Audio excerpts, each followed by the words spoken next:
بسم اللہ الرحمن الرحیم الحمد للہ رب العالمین والصلاة والسلام على سید الانبیاء والمرسلین وعلى آلہ واصحابہ اجمعین اما بعد فاعوذ باللہ من الشیطان الرجیم بسم اللہ الرحمن الرحیم أَمَّنْ هُوَ قَانِتٌ آنَاءَ اللَّيْلِ سَاجِدًا وَقَائِمًا يَحْذَرُ الْآخِرَةَ وَيَرْجُو رَحْمَةَ رَبِّهِ قُلْ هَلْ يَسْتَوِي الَّذِينَ يَعْلَمُونَ وَالَّذِينَ لَا يَعْلَمُونَ إِنَّمَا يَتَذَكَّرُ أُولُو الْأَلْبَابِ قل يا عبادي الذين آمنوا اتقوا ربكم للذين أحسنوا في هذه الدنيا حسنة وأرض الله واسعة إنما يوفى الصابرون أجرهم بغير حساب صدق الله مولانا العظيم. أمن هو قانت، کیا بھلا وہ شخص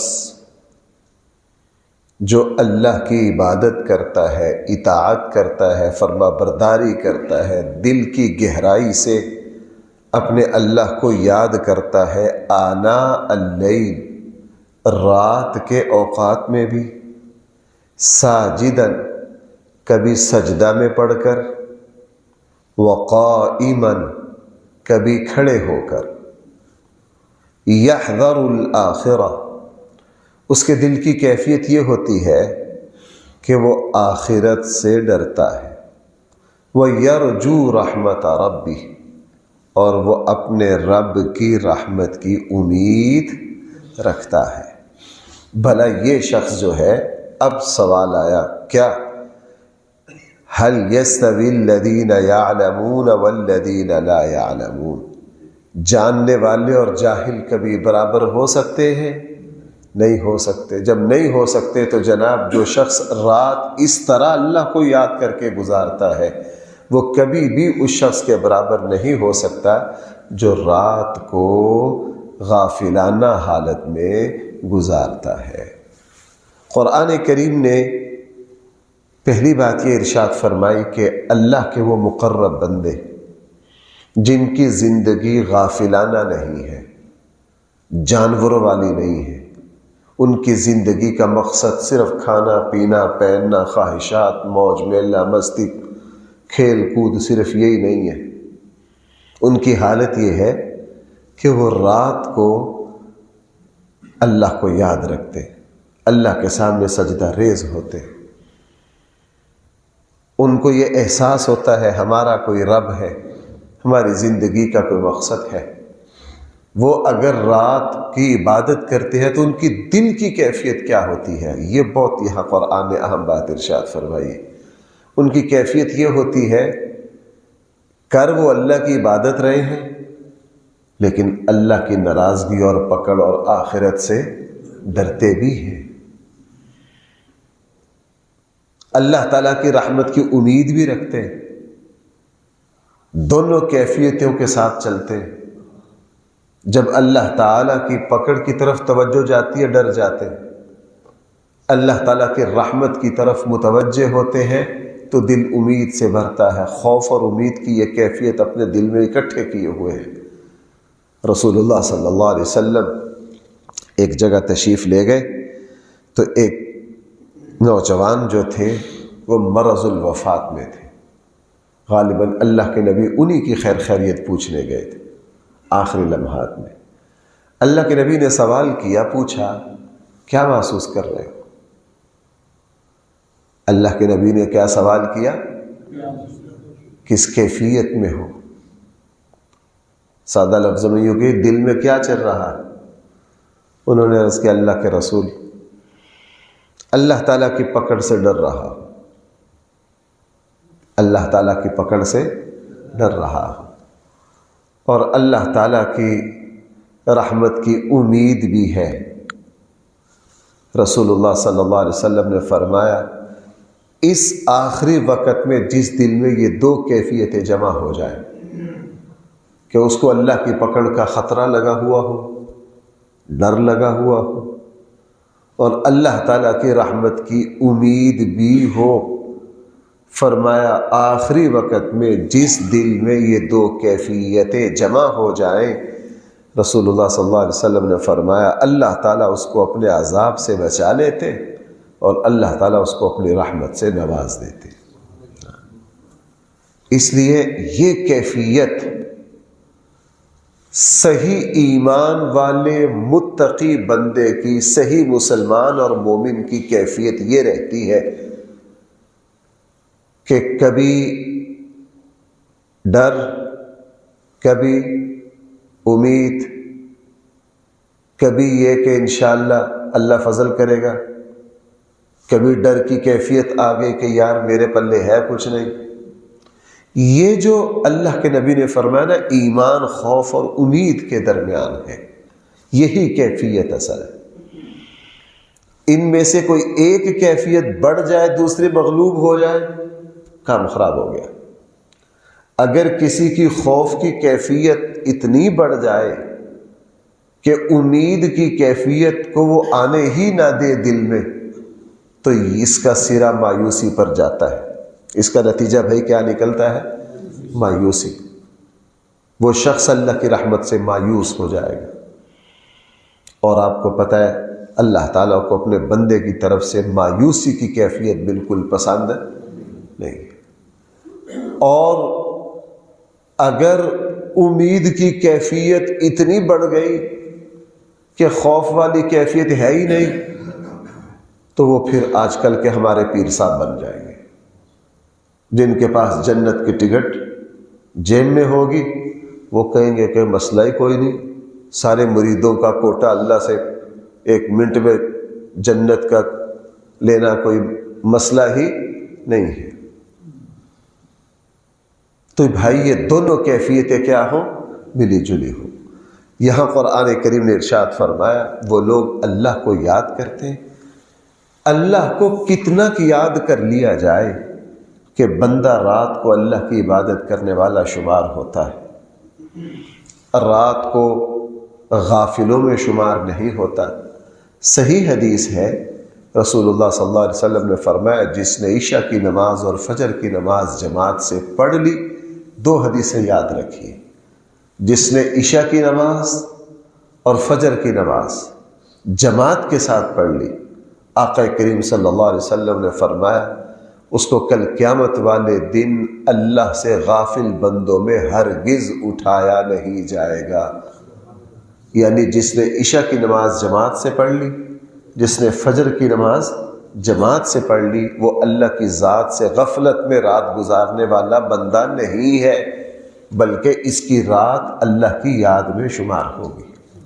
اس کی یاد کیا ہوگی؟ اللہ کی یاد میں اس کی رات شمار ہوگی۔ یہ عشاء کی نماز جماعت سے پڑھ رہا ہے، اور بھائی فجر کی نماز۔ اور صحیح حدیث ہے، صاحب ریاض الصالحین نے بھی اس کو ذکر کیا، کل ہی ایک جگہ جو ہمارا درس ہوتا ہے حدیث کا، اس میں یہ حدیث آئی، رسول اللہ صلی اللہ علیہ وسلم نے فرمایا جو عشاء کی نماز جماعت سے پڑھتا ہے اس کو آدھی رات عبادت کا اجر ہے، اور جو فجر کی نماز جماعت سے پڑھتا ہے اس کو بھی آدھی رات عبادت کا اجر ہے۔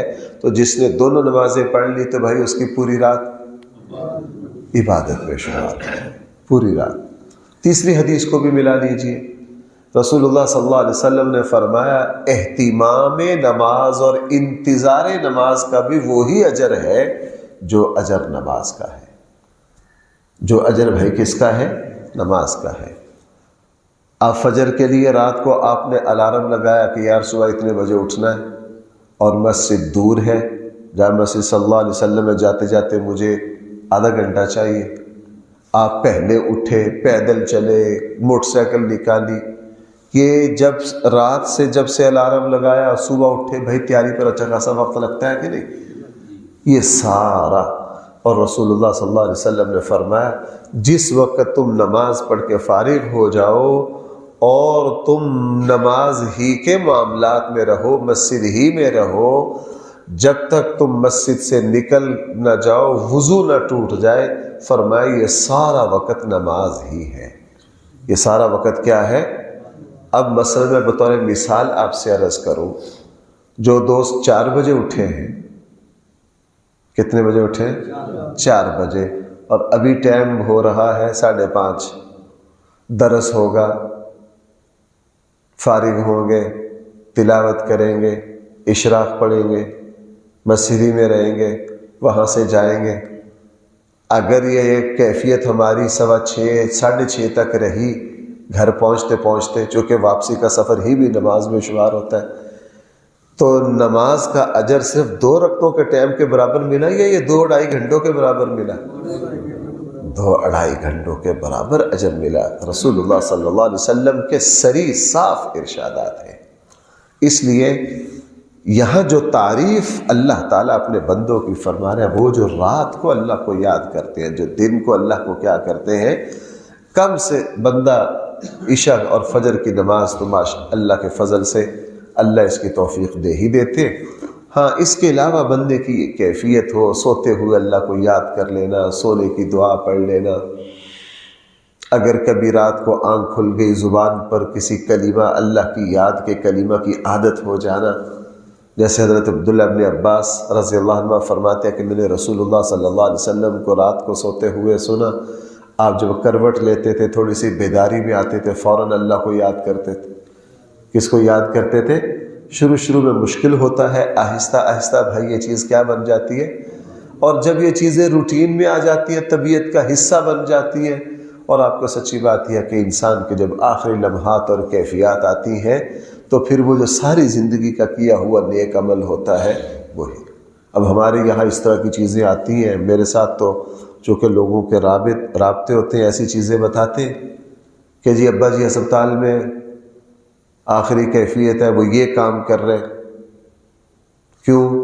ساری زندگی اذان دی، ساری زندگی نیک عمل کیا، تلاوت کی، اقامت، وہی کیفیت ہے۔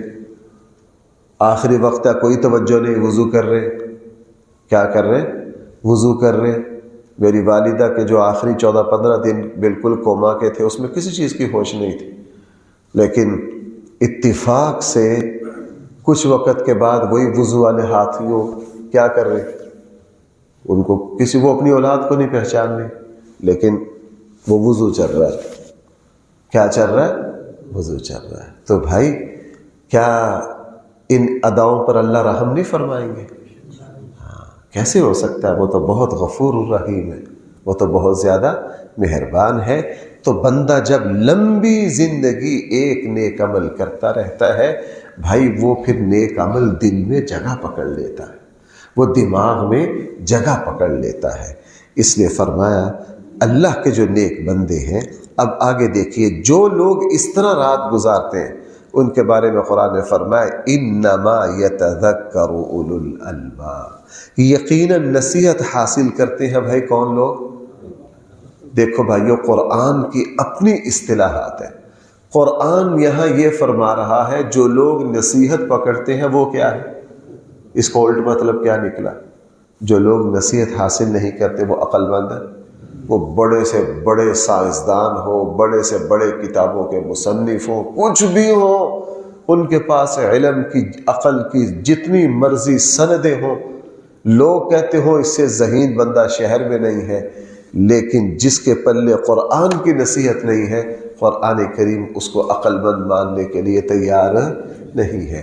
اس لیے بھائیو، جو اللہ کو نہیں پہچان سکا بھائی، جو اللہ کو نہیں پہچان سکا، دہریہ ہے، منکر خدا ہے، ادھر سے فلکیات کے علم میں بڑی ایجادات کی ہیں، ریاضی میں بڑی بڑی چیزیں دریافت کی ہیں، سائنس میں بڑا نام ہے، لیکن منکر خدا ہے، اس کو دنیا میں بڑا عالم کہہ لو، عقل مند کہہ لو، جو بھی کہہ لو، اللہ رسول کے یہاں وہ پاگل اور بے وقوف ہے۔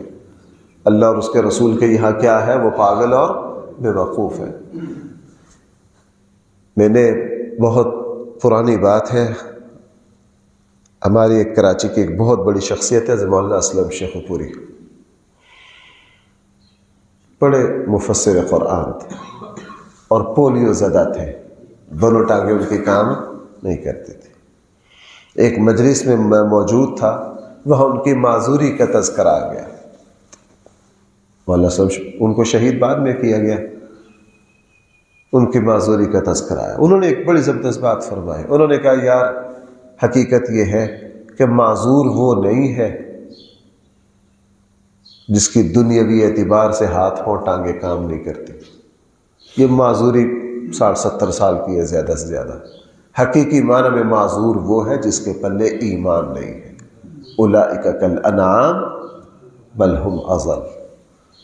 حقیقی اپاہج وہ ہے جس کے ہاتھ پاؤں جسمانی طور پر تو ٹھیک ہے، لیکن جس کو اللہ کے سامنے کبھی بھی سجدہ ریز ہونے کی توفیق، حقیقت میں معذور اور اپاہج اور بیکار وہ ہے جس کی ذہانت مارکیٹ میں یوں چلتی ہے کہ اس کو پتہ ہے کہ مارکیٹ سے پیسہ کیسے بنانا، اور اس کو نماز کی توفیق نہیں، اس کے پلے ایمان نہیں۔ تو اس ذہانت کو آپ ذہانت نہیں کہہ سکتے، یہ تو جانوروں میں بھی بہت زیادہ ہے۔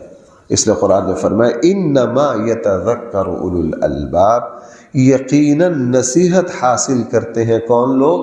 عقل والے۔ اللہ تعالیٰ مجھے اور آپ کو صحیح سمجھ عطا فرمائے۔ الحمدللہ رب العالمین، والصلاة والسلام على سید المرسلین وعلى آلہ واصحابہ اجمعین۔ ربنا آتنا في الدنيا حسنة وفي الآخرة حسنة وقنا عذاب النار۔ ربنا ظلمنا أنفسنا وإن لم تغفر لنا وترحمنا لنكونن من الخاسرين۔ صلى الله تعالى على خير خلقه سيدنا مولانا محمد وآله وأصحابه أجمعين برحمتك يا أرحم الراحمين۔